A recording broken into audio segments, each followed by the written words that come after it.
ये है आपका बीटी का क्वेश्चन और बीटी का क्वेश्चन नंबर 1 कह रहा है कि टिक द करेक्ट ऑप्शन। आपको यहाँ पर जो है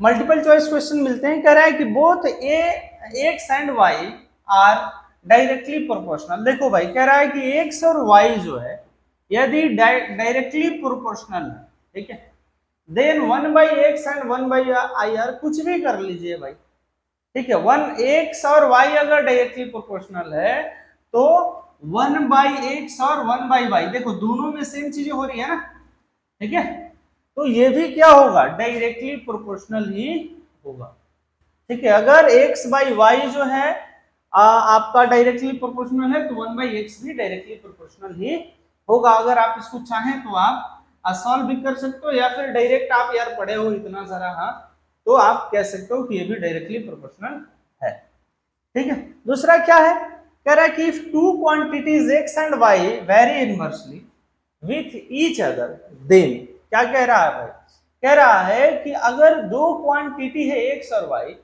और ये जो है इनवर्सली वेरी करता है विथ ईच अदर देन, तो क्या होगा sir, x/y remain constant, x plus y remain constant, x minus y remains constant और x y remains constant। क्या होगा ये आपको बतानी है, ठीक है। तो बताएं भाई, देखो क्या कह रहा है कि अगर दो क्वांटिटी इनवर्सली वेरी करे, ठीक है, तो वो क्या होता है, तो सर वो कांस्टेंट होता है। कैसे समझिएगा, हम लोग लिखते थे a/b इज इक्वल्स टू यहां हम ले लो c/d, ठीक। तो इनवर्सली वेरिएशन में क्या होता है कि हम नोमिनेटर को डिनोमिनेटर में आपस से मल्टीपल कराते हैं, ठीक है। ये दोनों इक्वल है यानी कि a into B is equals to C into D equal to what, तो ये किसी अदर के क्या था सर, अदर के इक्वल होता था। हम मान सकते थे ये किसी के कांस्टेंट के बराबर होता। तो सर हाँ, यहां भी आप कहेंगे कि क्या इनवर्सली वेरिएशन जो होता है ये किसी के कांस्टेंट तो होता है, ठीक है, लेकिन किसका कांस्टेंट, सब्सट्रैक्शन का कांस्टेंट, एडिशन का या डिवीजन का, नहीं सर, मल्टीप्लिकेशन का कांस्टेंट होता है, खुद के मल्टीप्लाई का कांस्टेंट होता है, रिमेन कांस्टेंट, ठीक है। तो आपका यहाँ ऑप्शन नंबर 4 हो जाएगा। अगला क्वेश्चन है, कहता है कि P and Q very directly with each other. यहाँ आपको कह रहा है कि P और Q जो है एक दूसरे से वेरी कर रहा है, वो भी कैसे, तो डायरेक्टली वेरी करता है। अच्छा ठीक है, तो P यहाँ P लिख लो और इसके अंदर Q लिख लो, ठीक है। P and Q very directly, PQ हमने अरेंज कर लिया, आगे बढ़ो। कह रहा है कि व्हेन P इज 10, कह रहा है कि यदि P जो है 10 है, P यदि 10 है एंड Q इज 15, अगर Q 15 है, which of the following is not possible pair of the corresponding value of the P and Q। तो कौन सा यहाँ कह रहा है, क्या कह रहा है कि इज नॉट पॉसिबल, अच्छा कौन सी वैल्यू जो है यहाँ नहीं होगी, ठीक है। तो देखो भाई आपको याद होगा कि डायरेक्ट वेरिएशन में क्या होता है कि एक बढ़ेगा तो दूसरा भी बढ़ता था। तो आप यहाँ ऑप्शन से चेक कर सकते हो, देखो पहला ऑप्शन तुम्हारी 15 और 20 है, ठीक है, यहाँ 15 रख लो और यहाँ 20 रख लो, ठीक है, और क्रॉस मल्टीप्लाई कराओ, दोनों क्या बराबर आ रहा है, तो कहना कि हाँ, तो 10 into 20 is equals to 15 into 15, तो ये हो जाएगा तुम्हारा कितना 200 और ये हो जाएगा 15 का 225।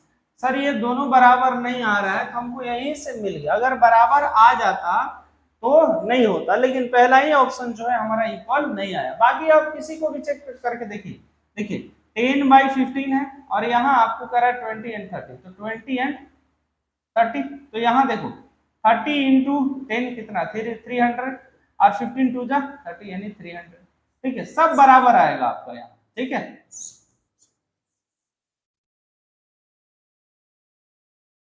चलो दिख रहा है ना, चलो तो कह रहा है कि if x and y very directly with each other and x equal to 24, यहां समझो, देखो आपको दिया है x और y है ना, कह रहा है कि यदि x की वैल्यू जो है क्या है 24 है, what is y when constant of variation is 3।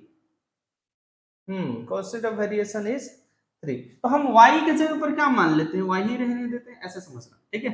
तो जब हम कह रहे हैं कि कांस्टेंट ऑफ वेरिएशन 3 है तो y की वैल्यू क्या होगी, तो ऑप्शन से रख करके चेक करो, ऑप्शन से डायरेक्ट रखो, 21 रखोगे तो नहीं कट रहा है, ठीक है। 1/8 रखेंगे तो 1 आ जाएगा, नहीं कटेगा। 27, हाँ 8 रखो भाई, तो 8 रखते हैं तो 8 3 जा 24 भाई आ रहा है ना, कांस्टेंट वैल्यू 3 आ रहा है, तो हम इसको ऑप्शन से रख के चेक कर लेंगे, हमारी आंसर यहाँ 8 आती है, तो ऑप्शन संख्या आप थर्ड मार देना, ठीक है।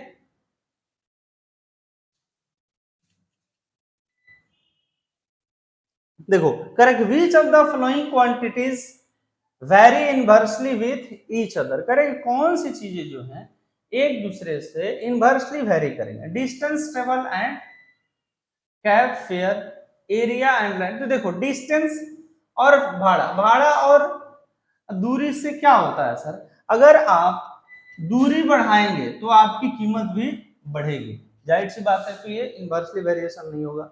Area of land and it's cost, ये भी सर एरिया बढ़ाएंगे तो पैसा भी आपको ज्यादा खर्च करना पड़ेगा।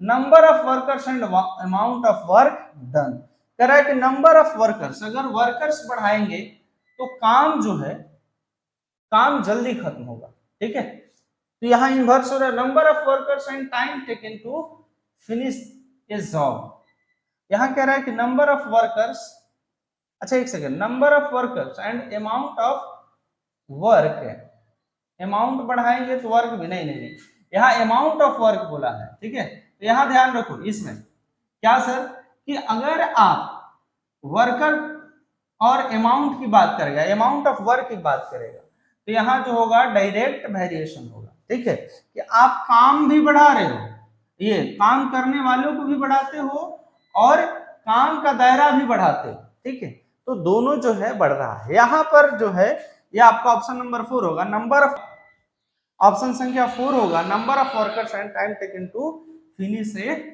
जॉब, मतलब कि एक को बढ़ाएंगे तो आपका अगला घटेगा, यानी कि अगर आप वर्कर बढ़ाते हो तो समय जो है काम करने का वो कम लगेगा, ठीक है।